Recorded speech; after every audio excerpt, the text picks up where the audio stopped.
This is DW News, live from Berlin. Germany's Chancellor rules out sending Western ground troops to Ukraine. Olaf Scholz joins several other European leaders in downplaying the idea after French President Emmanuel Macron signalled that European and NATO troops could be needed to fight Russia. Also on the programme, US President Joe Biden says he thinks a ceasefire deal between Israel and Hamas can be reached by next week, in time for the Muslim holy month of Ramadan. And police in Germany detain a 65-year-old woman after 35 years on the run. Daniela Kletter is a suspected member of the Red Army faction, a leftist militant group that terrorized West Germany in the 1970s and 80s.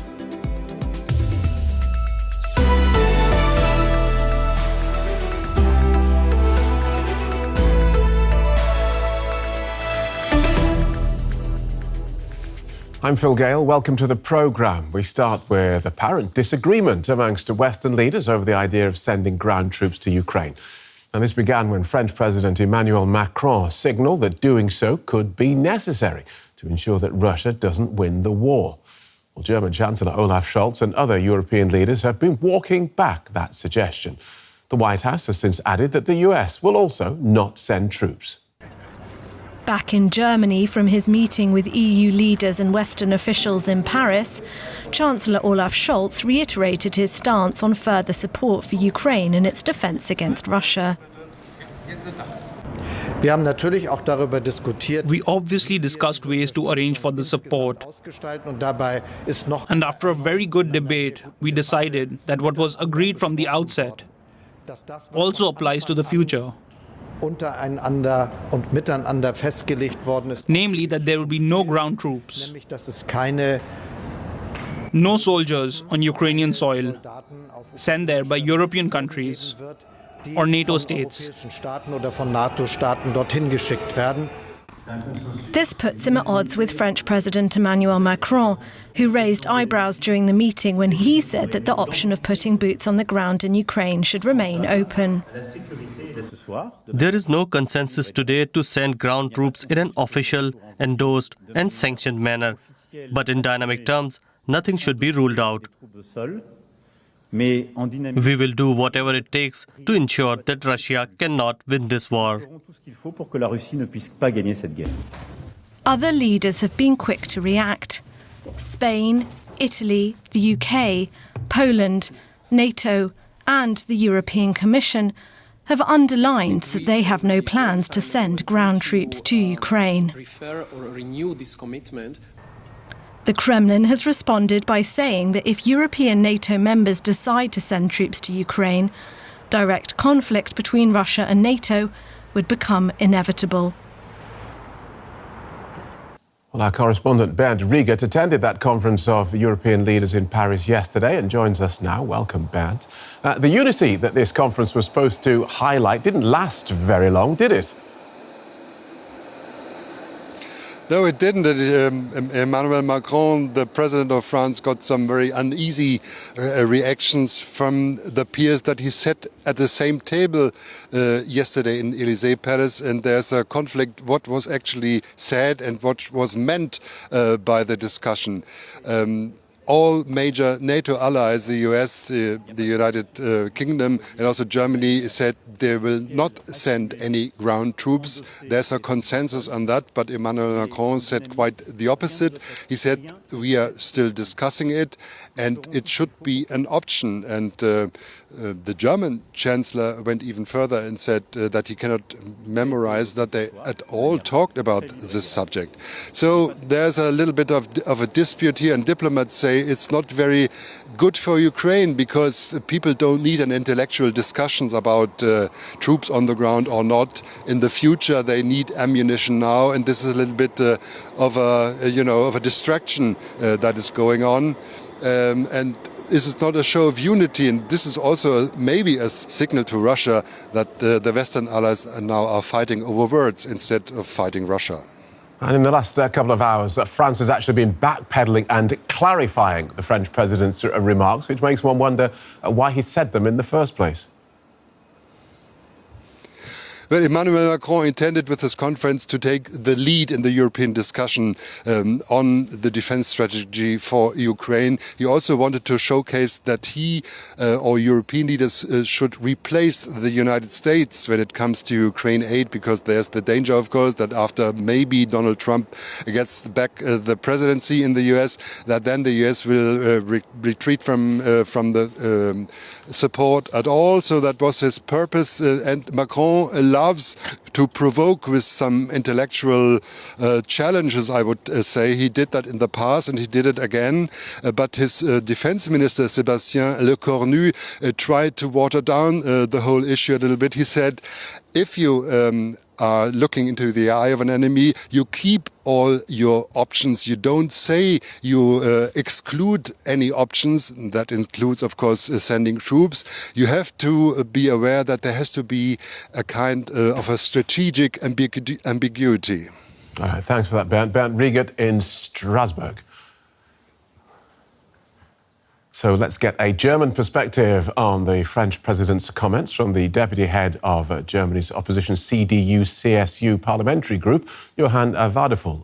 Johann Wadephul, welcome to DW. After President Macron's comments about those European boots on the ground in Ukraine, you said Paris and Berlin have become worlds apart. What did you mean? Normally, we in Europe are used to common leadership from Paris and Berlin. And nowadays, we do see that these two capitals are split in very important questions, not only when it comes to the future of the European Union, but also to really strategic aspects of our security. And we saw that yesterday evening in a very specific light.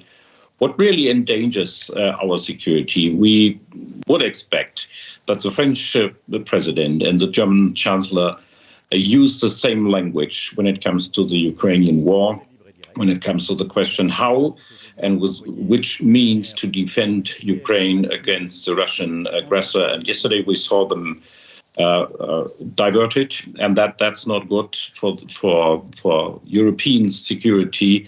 And I expect that the Chancellor really is aware that it is his task to come to a common position together with President Macron. OK, so who spoke out of turn? Macron for suggesting the idea of keeping the option of European boots in Ukraine on the ground, or the German president for saying absolutely not? Okay, the question of putting boots on the ground is a very specific new position we heard yesterday from Paris. And it's absolutely clear this is not the German position. This is not a position of other NATO members, because we don't want to come into concrete war and contradictory situation with Russia as states. But I think the question is more how to really come to a common position in Europe, right. And that is more than this evening from yesterday. This is if you underline an agreement with Ukraine, where Germany and France together assure Ukraine that we stand with them, okay, that we're going to support them as long as it takes. We expect from both leaders that they do this commonly together, right, on the same place, on the same date, together with Mr. Zelensky. OK, now you've called for a vote of no confidence in Chancellor Scholz. You've described his opposition to sending these Taurus cruise missiles to Ukraine as a strategic miscalculation that could mark a negative turning point. What is it that you think that this decision will provoke? What do you think will happen because of it? I think Chancellor Scholz underestimates the role Germany has to play, because President Macron is in one point absolutely correct. We have to create strategic ambiguity, and we have to create in this way uncertainty for Russia. And you will only reach in this very situation of a war of attrition with using every military mean we as countries do have. And Germany has the Taurus missiles, and they can be deployed to Ukraine. And that would create a lot of uncertainty for Russia, that would create more security for Ukraine. And for this very reason, it is very sad that the Chancellor still refuses to do so. That's clear. Thank you so much for outlining your position. Johann Wadefuhl from Germany's CDU-CSU parliamentary group. Thank you. Good evening. Now to Russia, where a court in Moscow has jailed a leading human rights advocate over his opposition to the war in Ukraine. Oleg Orlov was given a 2.5-year prison sentence. The 70-year-old is co-chair of the Russian rights group Memorial, which was awarded the 2022 Nobel Peace Prize. Oleg Orlov was convicted of what the Russian government calls discrediting the armed forces and for openly criticizing Vladimir Putin's invasion of Ukraine. Despite the outcome, he sent a clear message to the regime. I don't consider myself alone. I'm part of a large team, both in the Memorial Human Rights Organization and more broadly. We live in the 21st century. The Russian authorities are going backwards, back from the 20th to the 17th and 16th century. And unfortunately, they are dragging our country with them. But victory will still be ours. Ahead of the verdict, Orlov spoke with his supporters outside the court. Although the government has deemed him a foreign agent, he remains a prominent and celebrated figure in Moscow, largely because of his affiliation with Memorial, the country's oldest human rights organization, which was banned from operating in 2021. But the ban has not halted their work. We will work. We will live and think. We hope that someday what is happening now will end, and Oleg, maybe, will be released. Many of Orlov's supporters have also been outspoken about the politically motivated nature of the charges. It's a throwback to the Soviet era, when opinions that were undesirable by the authorities were declared deliberately misleading, anti-Soviet agitation. We know it well. We have been studying it for many years. Now we went back to it. Initially, the court handed Orlov a fine. But after a retrial, his sentence was increased as the regime intensified its crackdown against Kremlin critics, especially since Russia's full-scale invasion of Ukraine. We'll take a look at some more stories making headlines now. We'll start in Ukraine, where President Zelensky has travelled to Saudi Arabia to promote his peace plan for ending Russia's invasion. He met with Saudi Crown Prince Mohammed bin Salman to discuss the return of Ukrainian prisoners of war. Riyadh has previously acted as a mediator in prisoner swaps between Ukraine and Russia. The European Parliament has passed a bill that aims to protect nature across the bloc. The bill requires EU member states to enact measures to restore a fifth of their land and seas to their natural condition by 2030.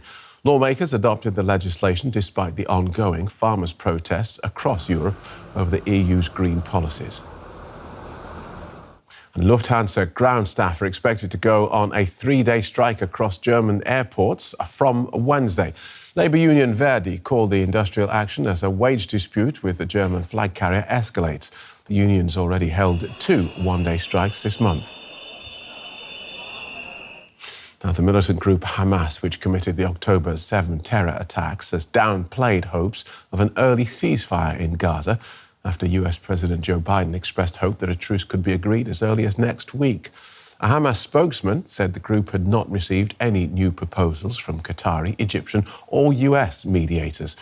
Israel has said that any let-up in the fighting would only be temporary and that a ground operation in the southern Gazan city of Rafah is the only way to eliminate Hamas fighters suspected of hiding there. These women and children are among the victims after an Israeli airstrike hit a building in southern Gaza. Some survivors are still looking for their loved ones. They were targeted with a missile. There was a huge explosion, and the building collapsed. We recovered people, including women and a child who was 7 years old. There are also injured people, including my sons. Israel has been carrying out airstrikes in Rafah for weeks, despite some 1.4 million Palestinians seeking safety in the city. Israel says its ground invasion of Rafah is inevitable. It's convinced Hamas leaders are hiding there and that it's necessary to push into Rafah to achieve its goal of eliminating the group. But international organizations warn such an advance would have catastrophic implications for civilians there. All-out Israeli offensive on the city would not only be terrifying for more than 1 million Palestinian civilians sheltering there, it would put the final nail in the coffin of our aid programs. According to UN figures, the amount of aid delivered in recent weeks has decreased, mainly due to the regular closures of crossing points and military operations. The drop in aid comes amid a deepening hunger crisis across the territory. My son is supposed to have milk as a newborn, be it natural milk or formula. But I wasn't able to get him milk because there's no milk in Gaza and the circumstances are tough. There's no milk and no food in Gaza. Jordan parachuted much-needed supplies into Gaza on Monday. But many fear the aid system could collapse entirely if Israeli ground troops enter the last limited refuge for Palestinians in Gaza. Let's get more from journalist Sami Sokol in Jerusalem. Welcome back, Sami. Across the day, we've seen clips of President Biden saying a new ceasefire is imminent. We have been here many times before, haven't we? Yes, we have, and I can tell you that both Israelis and Palestinians are saying that the gap between the parties is very big. The gap between the delegations is still big. We know that the delegations in Qatar have been discussing the details of this ceasefire. They are talking about how many hostages will be released. The number that we hear is about 40 hostages at this first stage. Then there's the number of Palestinian prisoners that will be released. But there are all kinds of debates about who and what will happen to them. We recently heard that Prime Minister Benjamin Netanyahu has said that these prisoners, the Palestinian prisoners who are held in Israeli prisons and are from the West Bank and would be released in such an exchange, they should be expelled to countries such as Qatar, Turkey, Lebanon or Syria. This, of course, is rejected by Hamas. On the other hand, Hamas is saying that they should let, during the period of the ceasefire, to at least part of the population to go back to the north of the Gaza Strip, especially the elderly. Israel is refusing this. So the gaps are in many various details. Right.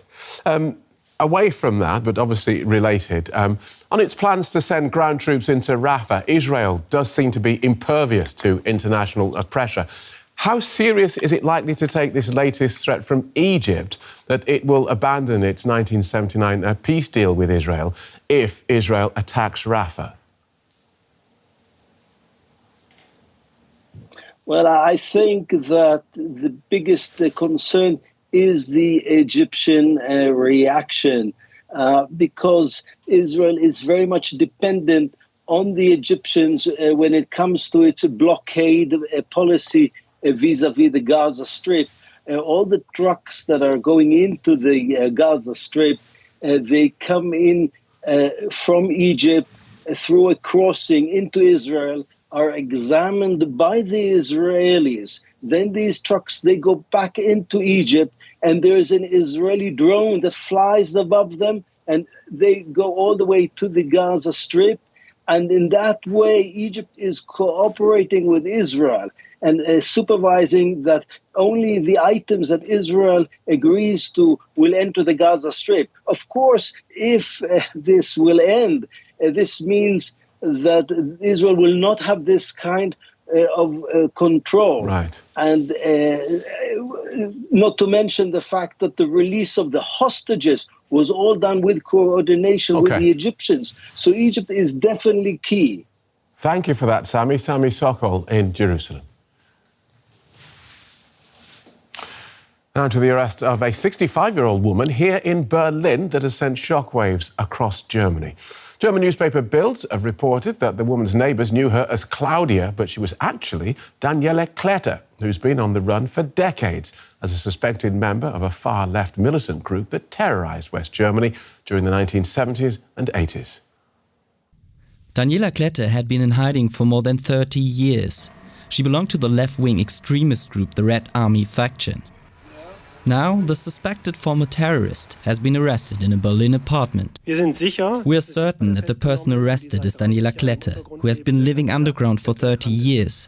This ends a manhunt that has been going on for almost 9 years. The Red Army faction was founded in the spring of 1970 by Andreas Baader, Ulrike Meinhof and Gudrun Enslin. Their common goal: to change the political system, even through violence. For more than 20 years, the terrorist organization fought against what they viewed as West Germany's imperialist system. The RAF committed 34 murders, numerous bank robberies and bombings. More than 200 people were injured during attacks blamed on the group. In April 1998, the RAF announced its dissolution. Many of the terrorist group's crimes have still not been solved. Federal police are still searching for suspected RAF members accused of attempted murder and robbery. Ernst Volker Staub, Daniela Kletter and Burkhard Garweg, among others, have been wanted for years. Terrorists can never feel safe, not even after 30 years, not even after such a long time. And our security authorities are highly professional and always able to track down and apprehend terrorists, even after a long time. Following the arrest of Daniela Kletter, a second person whose identity has not been released was also arrested in connection with the manhunt. Well, our political correspondent Julia Saudelli told me how the arrest came about.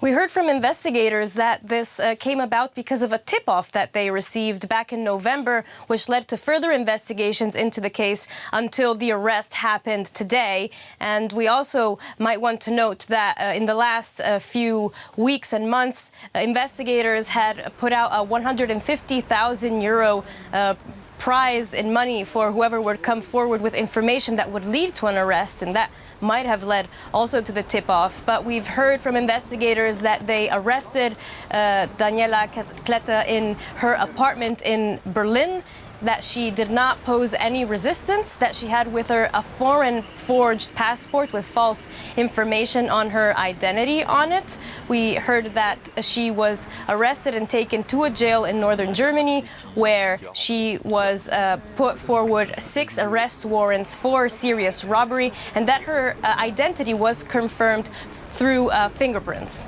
Right. And so just tell us more about who she is and why her arrest is such a big deal in Germany.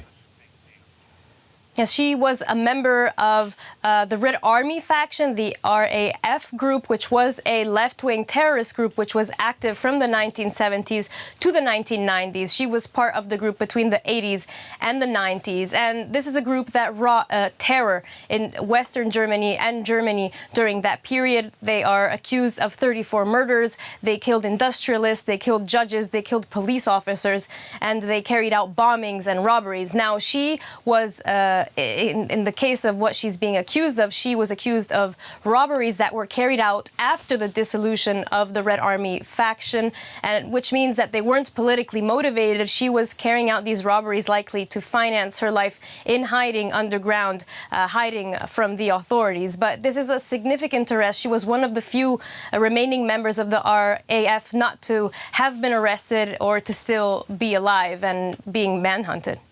And how was she able to be at large for so long?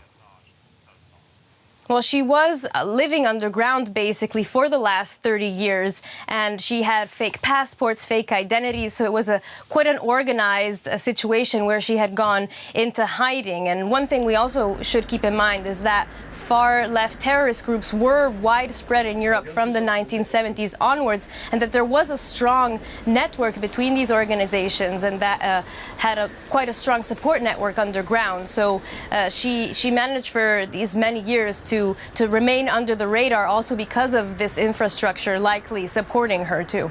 Okay, thanks for that, Julia. Julia Saudelli, DW political correspondent.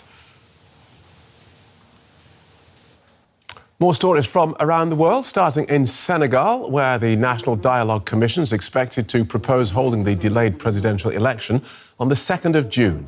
A member of the commission says the vote can't be held before the current president's mandate ends in April. The commission was formed to end a month-long political crisis triggered when the president postponed the election. Thousands of people across Nigeria are rallying against austerity measures and inflation. Government workers have begun a nationwide strike that could shut down key services. Africa's largest economy is facing its worst economic crisis for a generation, leaving many struggling to afford food. And in Pakistan, former Prime Minister Imran Khan and his wife have been indicted on a further charge of corruption. They're alleged to have received bribes while Mr. Khan was in office. The 71-year-old has already been convicted on other charges and has been in jail since August. Despite this, his supporters came out on top in recent general elections. And a reminder of our top story at this hour. German Chancellor Olaf Scholz has ruled out sending European or NATO ground troops to Ukraine. He's one of several European leaders who's downplaying the idea after French President Emmanuel Macron signalled that deploying Western ground troops could be necessary. And US President Joe Biden says he thinks a ceasefire can be reached in Gaza by next week in time for the Muslim holy month of Ramadan. Talks are ongoing between Israel and Hamas aimed at securing a pause in the fighting. I'll be back in just a moment to take you through the big stories of the day. Today, looking at the fallout from Emmanuel Macron's talk of sending European or NATO troops to Ukraine. That's in just a moment.